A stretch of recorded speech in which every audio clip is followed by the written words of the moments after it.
join Kenyans. And first of all, I want to appreciate Kenyans and thank them for the patience. You know, some few weeks back, I communicated to Kenyans that we'll be giving our direction in terms of where we head politically. And it has taken us actually more than those weeks, because it's a thought that, and it's an engagement we have been having for quite a long time. So I want to appreciate Kenyans for joining us this evening.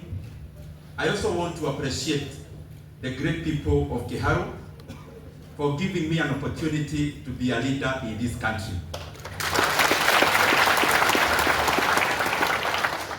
So kwa watu wa Kiharu, hata wakitutazama wakiwa kule nyumbani, nikiwa hapa kama MP wa Kiharu, natoa pongezi zangu kwa watu wa Kiharu kwa kunipea nafasi ya kutumikia nchi yetu.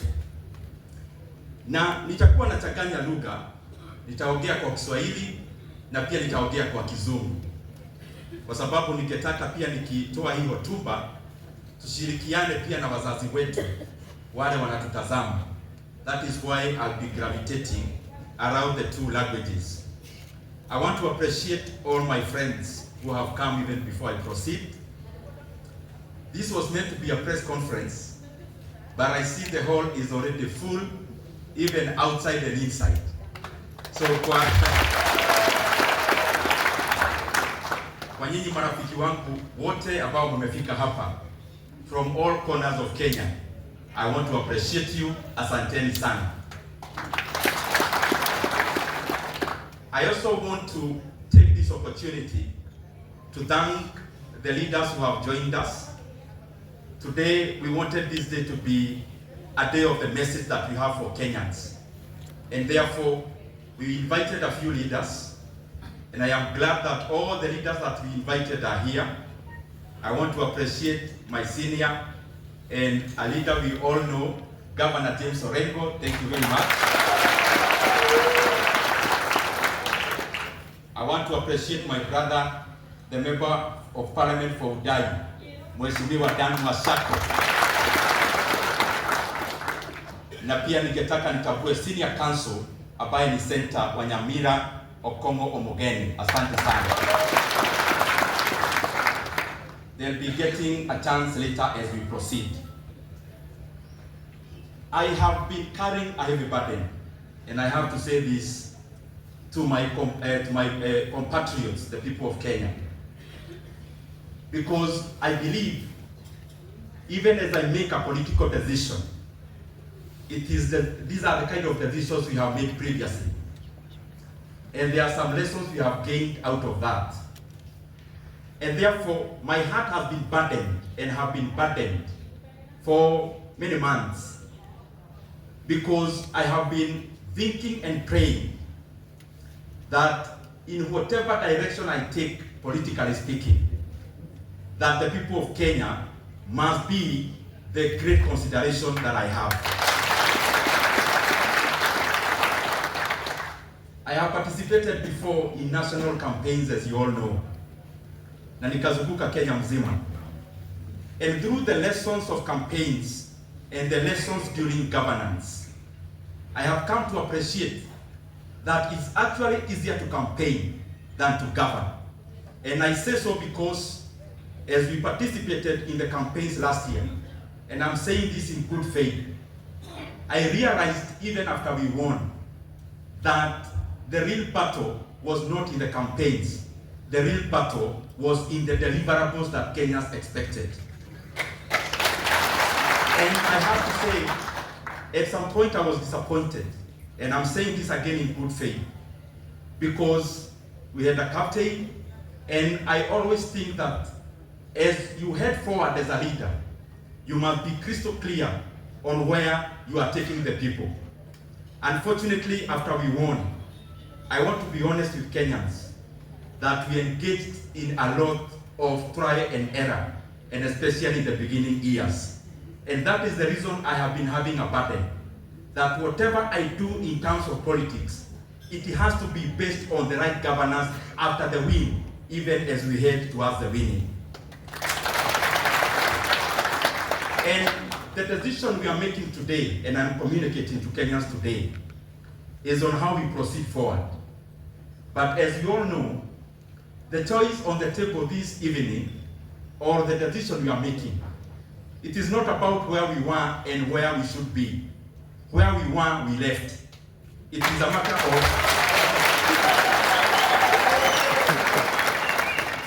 the decision we'll be making at the end of this press conference and briefing is what will be our engagement.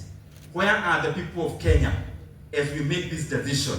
Not just today, in terms of communication as we go around the country, but also past August next year. That to me is a more important and weighty matter. And as I have said as I was starting, it is a burden I've been carrying, because as we engage as leaders, as we engage this against the other, the Kenyan people are literally fighting for survival. And therefore, in my opinion, as we head forward, what I'll be communicating later, we must be crystal clear on the kind of things that we want to deliver to our republic, and especially the children of God who are the people of Kenya. As leaders, we have that obligation, and it has to be at the center of what we are doing. And as I get there, I'll give a few points in terms of the kind of things I think must form our campaigns and must form our deliverables as a team on this side of opposition, but I'll also be sharing how to deliver them. I have taken a lot of time. As I've been silent, wakati nimekuwa nimenyamaza, ni vizuri niseme, nimekuwa nikiangalia nchi yetu ya Kenya in all the sectors, and I have actually single-handedly, with a very small team, come up with almost a full booklet. It's not a manifesto. We have heard this word many times. I have had an opportunity to be at a place I'm serving Kenya, where I had the bird's eye of Kenya across all the sectors. So I have taken time to scroll through every sector. What is it that we can do to the people of Kenya? What is it that we can do in every sector? So that after next year, August, Kenya becomes a much better country than even where President Mwai Kibaki left.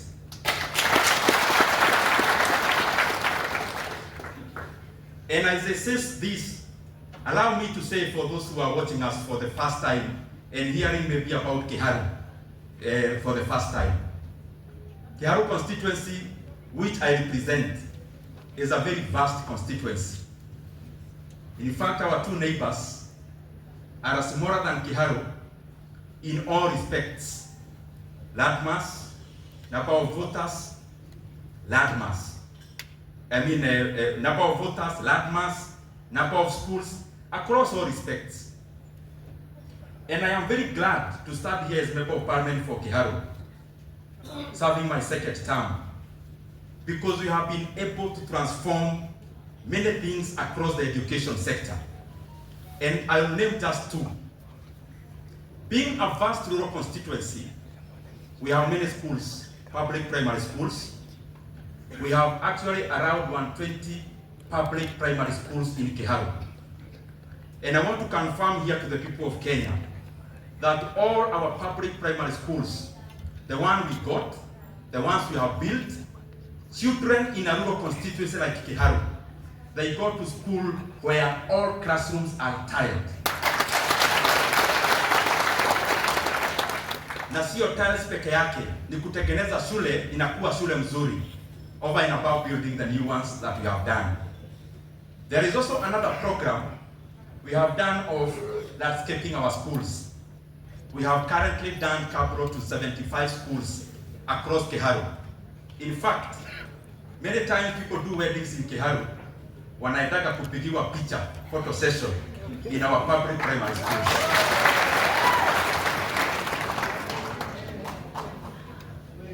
Jambo la pili ningetaka nitaje, tuko na shule 65, shule za secondary, day secondary schools.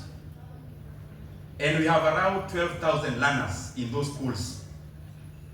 we have a program we run called Kiharu Masomo Bora. And I want to confirm to Kenyans that fees across Kiharu in all our public day schools, fees is only 500 shillings per term. And learners eat in school and they actually eat chapati every last Friday of the month. Na sio ile ya machini, hii ni chapati kabisa. And that is my entry point. Because allow me, my friends and Kenyans, because later I'll be giving crystal clear where I'll start politically and my participation. The few points I want to give is about what is the foundation of me doing what I'll be doing. What are my expectations insofar as the people of Kenya are concerned? And that is why that issue of education is my entry point. I believe as I stand here today, as we will hold hands with all Kenyans to deliver Kenya next year in August, we have done it in Kiharu to show that education can actually be reformed without necessarily adding taxes to Kenyans. By just reconfiguring the resources that we have.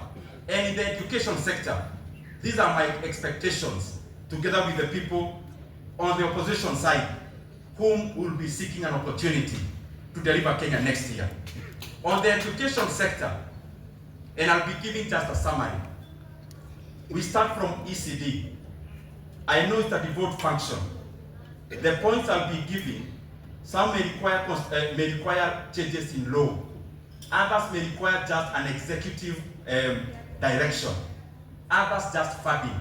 So I'll give them knowing that some may actually require changes in our laws. ECD, as it is in Kenya, we have to change it from next year. We have to change it and have our ECD trainers and teachers either at a TSC or a TSC equivalent. I believe this is possible so that we have a body that is looking at the welfare of all ECD teachers, from hiring to transfers to remuneration, so that even as they seek their welfare, they can canvass that in the national arena. The second thing is on secondary schools. We have demonstrated it is doable. I want to confirm to Kenyans, the team I belong into, and the people we are going to hold hands with, we must, from January of 2028, deliver free basic education, and that is and we start that with our senior secondary schools.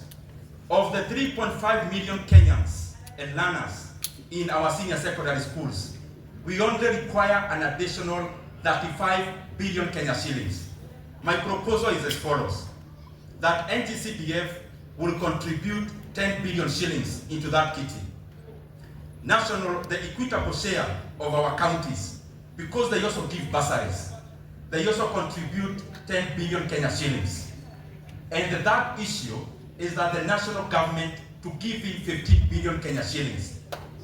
35 billion Kenya shillings is enough to give all school-going learners in our senior secondary schools free education, including meals.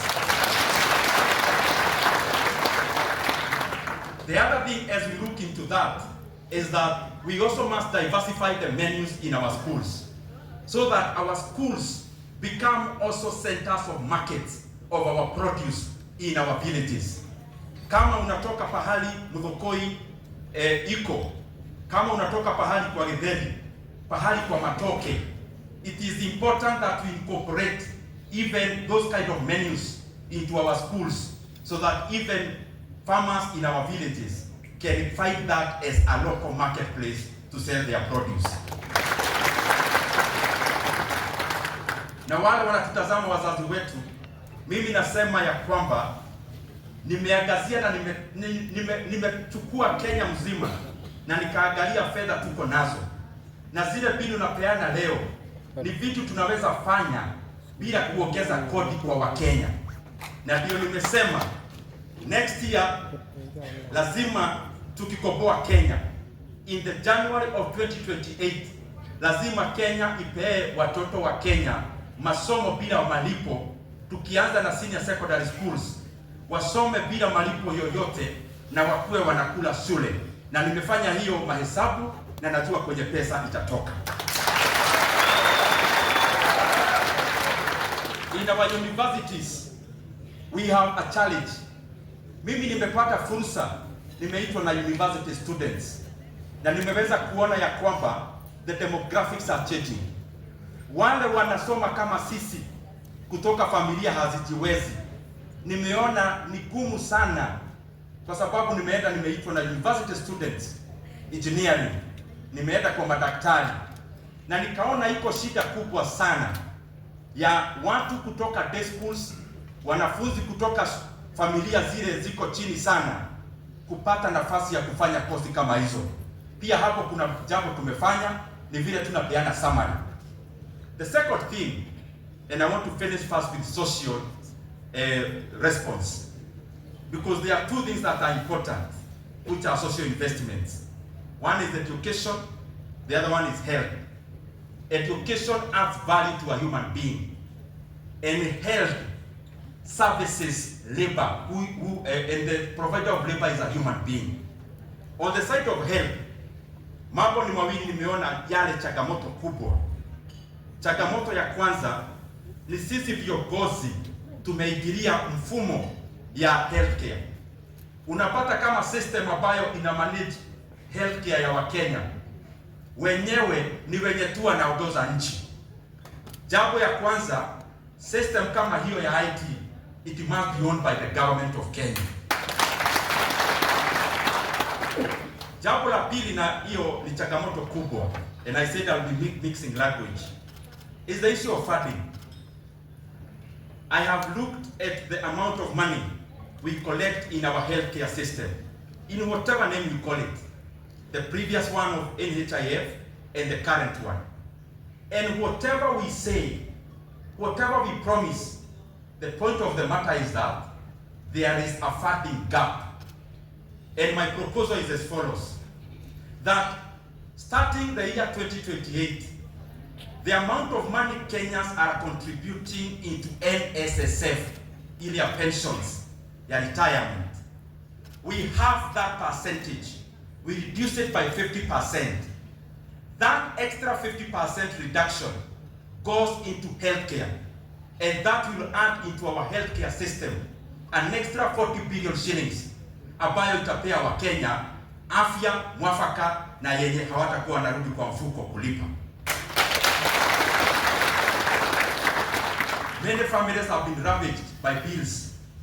As much as we are talking as leaders, we must provide practical solutions, and that is my practical solution. Within the same kitty of around 40 billion additional, it is enough money to take care adequately of all emergencies that meet Kenyan families, and also the chronic illnesses that are reducing many families into beggars. Hiyo pesa inaweza kufanya hiyo kazi. Na jambo lingine katika healthcare, the same money is enough to upgrade enough institutions here in Kenya, healthcare institutions, so that we can bring India here into Kenya instead of Kenyans going to India. And we'll be transforming these institutions so that they serve Kenyans and the region also. The last thing I want to give in terms of healthcare, I have interacted with many doctors, and I have interacted with many healthcare professionals. Dear Kenyans, we must bite the bullet. It is clear that Kenya is right. Again, I give an example for an equivalent of TSC. Even in healthcare, Kenya must have the Kenya Doctors and Healthcare Workers Commission that will be managing the affairs of our doctors and healthcare workers. And I am saying this knowing that it is a devolved function, but laws are made for the man, not man for the law. You can imagine now that a doctor in Nyamira, if they get married in Kwale, they have to quit their job in Nyamira and seek a fresh job at the other place. If we have a national platform to manage our healthcare workers, this will be a good opportunity, first of all, to harmonize. Number two, also, to ease also their welfare in terms of transfers. And so that also, we have a united front when it comes to staffing of our healthcare facilities. The other issue I want to give, which have really troubled my mind, is the issue of jobs. The other day, I got a committee from one of the churches in my office. And they were coming to invite me for a function, a church function. There were two ladies in that committee. And just during the introduction, one lady even cried, even before they told me what the agenda of the meeting, why they had come to my office. Because the lady has a son who is a doctor, who is doing vibarua. The other lady in the same meeting has a pharmacist, also unemployed. Every Kenyan watching us tonight, all families, all most of them are having a challenge of people who have gone to school, they are willing and able, but our country cannot provide an opportunity for them to work. Dear leaders and Kenyans, this has to change. And I'll give a few areas. I'll just give a few.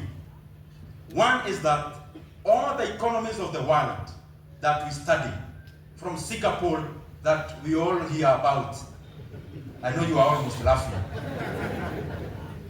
to South Korea, to China, and all these countries, the basis of growth which creates a synergetic movement in the economy is manufacturing. We have to deliberately grow our manufacturing sector to secure jobs for the young people of Kenya. And in this respect, you cannot talk about manufacturing without talking about the cost of power.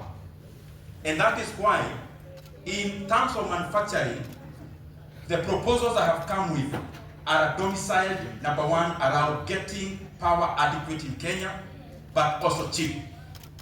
One is that we have to totally liberalize power sector. And the kind of lip service we are hearing from government is not enough. Liberalization has to happen. If an industry can produce their power to use, and they have access to sell, they must be at liberty to sell it to the next factory. So that we have as many producers of energy as possible, because abundance brings forth lower prices. The second thing in terms of bringing the cost of power down in Kenya, we have an institution called KenGen, majority owned by the people of Kenya through the government. The current valuation of KenGen is around 75 billion Kenya shillings. Yet it is a company that produces roughly 2,000 megawatts of power. An equivalent of KenGen in other economies is valued more than 450 billion Kenya shillings. Just to cite like two, Transport Power in Nigeria, Geregu Power in Nigeria. Currently there is a transaction ongoing in Philippines, a country called EDC, producing less than KenGen, yet the valuation is $5 billion US. What am I proposing? That immediately, and I'm talking about early 2028, we must leverage the $500 billion assets of KenGen. The government must advertise internationally and sell 35% of KenGen into a partner that knows much more about power, so that we fetch close to 150 billion Kenya shillings, and that money will go directly into producing more energy. The more we produce, the cheaper it will become. On manufacturing, the issue again of manufacturing policy, I am just trying to be brief. I have done a lot of research on the things I'm talking about, so I'm just giving top lines. Vitu tu zile summary. Manufacturing policy. Nimeweza kuangalia nchi kama South Korea iliweza kukua namna gani, nchi kama China from 1978, na nikaona ya kwamba nchi huwa haiachiliwi tu ijipeleke, lazima serikali inaangazia ni wapi tunataka nchi iendelee, na katika hiyo manufacturing huwa inaongozwa na kitu inaitwa manufacturing policy, and being able to check the kind of items that Kenya can tap into so that we can grow our manufacturing sector at a much faster pace than we are doing now. The other issue, you allow me just to go top line and summary, around jobs. All these points now I am giving are all about jobs. The other second point around jobs is hospitality and tourism. Currently, Kenya last year had maybe around 2.7 million international visitors. A country of 58 million Kenyans. Abundantly blessed, well positioned. I have looked at cases, for example, Morocco, a much smaller country than Kenya in terms of population. Even in terms of endowments, Kenya is much better. Morocco had 19 million visitors last year. Albania, a country with maybe a tenth of our population, they had 12 million visitors last year. Clearly there is something we can do so that we grow our tourism sector, diversifying what we offer, marketing Kenya better, and my target is that as a country we should be able to attract 10 million international visitors. What does that do? For every 3 million visitors, we create 1 million jobs.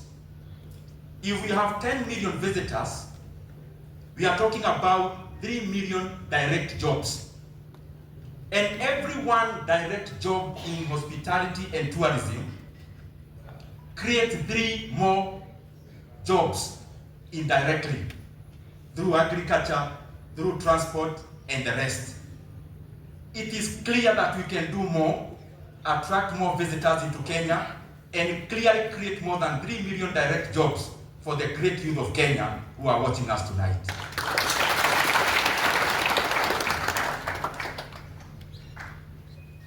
The other issue I want to highlight in terms of jobs again.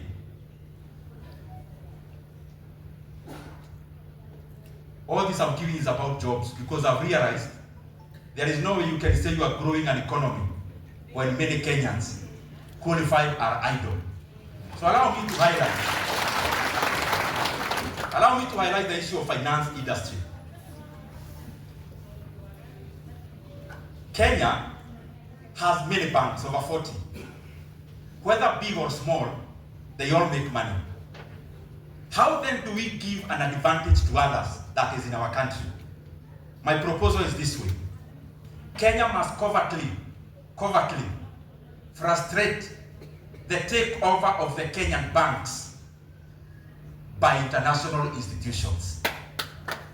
Covertly. Because this is a sector that clearly makes money. How do you give out a sector that makes money so easily? The second thing is that we must deliberately create an atmosphere where we can have big banks, Kenyan banks, competing regionally and continentally. Through our regulator, it is important that Kenya creates big behemoths, banks in Kenya that can compete continentally with banks like Standard Bank, like banks like Netbank.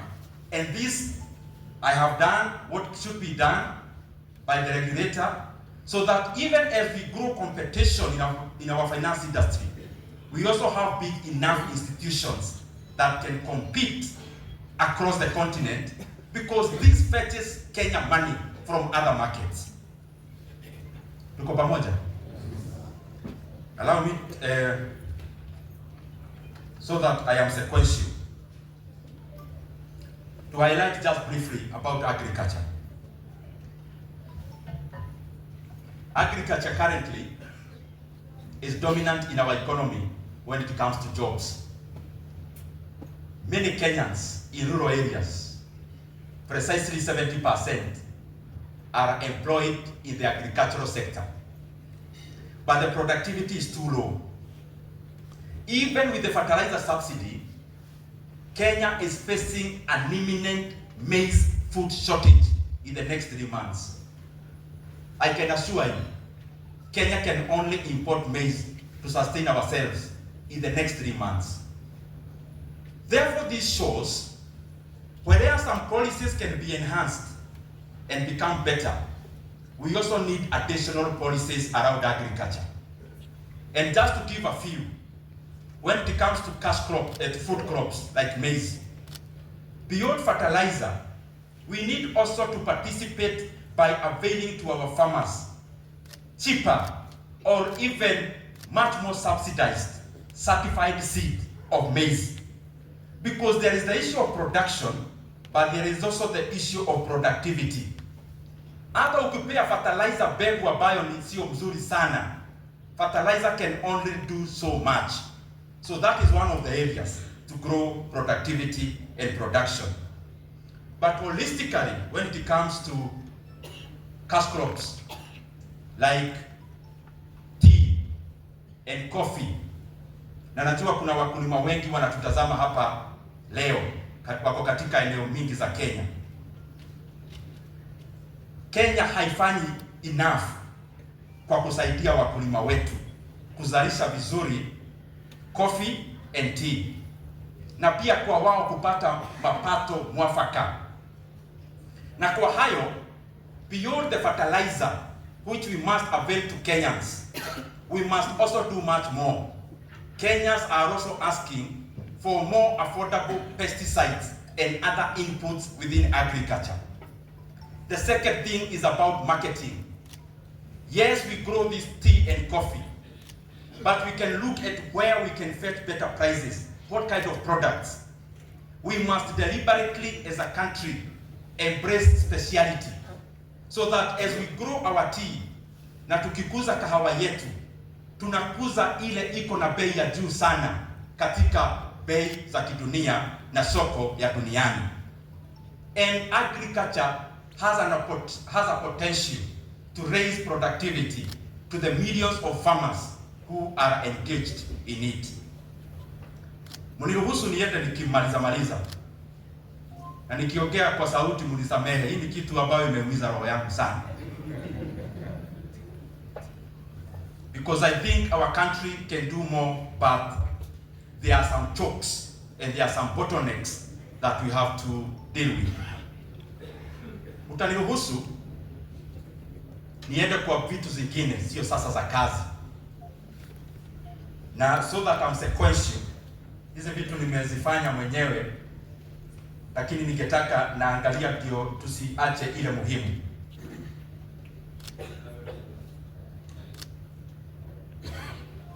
Ukiangalia Kenya, na mimi nimepata nafasi na kutazama na angalia kwa undani. Ile shida inakupa Kenya kwa sasa ya juu zaidi ni integrity of leaders, corruption and governance.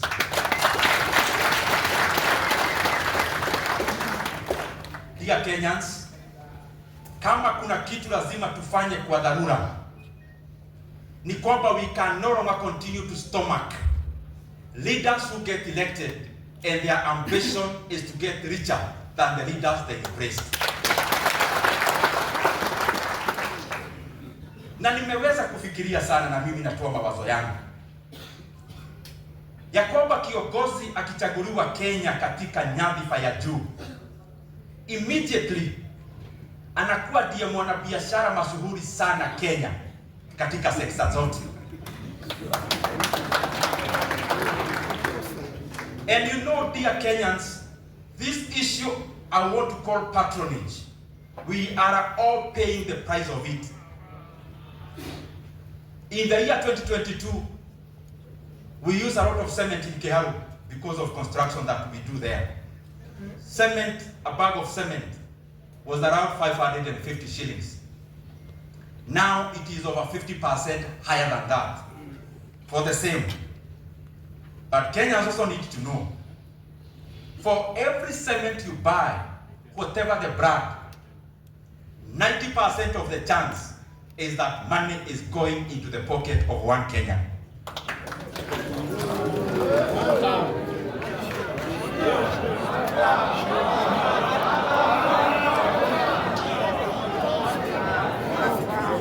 And I do not want to personalize this address, but I have thought about it keenly. Na hii ni jambo ambayo kama Wakenya tutajiuliza. Kenya iko na tradition ya kwamba ukitoka kama kiongozi unaheshimiwa ukitoka ofisini. But the question we must ask ourselves as Kenyans, it is at what cost are we going to continue with this tradition? Even when it is glaring that people abuse power, must we continue to say as Kenyans that we want to continue those who leave power simply because they have gone, and yet it is glaring they abused power to make huge amounts of money? Hiyo ni jambo nataka tujiulize kama Wakenya. Na kama kuna jambo ambayo inazuia nchi yetu kuenda mbele, ni viongozi ambao ni walafi, wanajipenda na wananyakua mali ya umma. Kenya must criminalize proxy investments. Kwa sababu viongozi wengi wanaandikisha yule wakitaka kuona vitu. We must criminalize proxy investments. Then second being, anyone seeking power, and especially in the presidency, you have to come in the open. You list all your assets. And by the time you leave power, we also have to review your assets. And then Kenya has to have a cap that there should never be assets transferred to those other people or to those leaders 25 years after they leave power.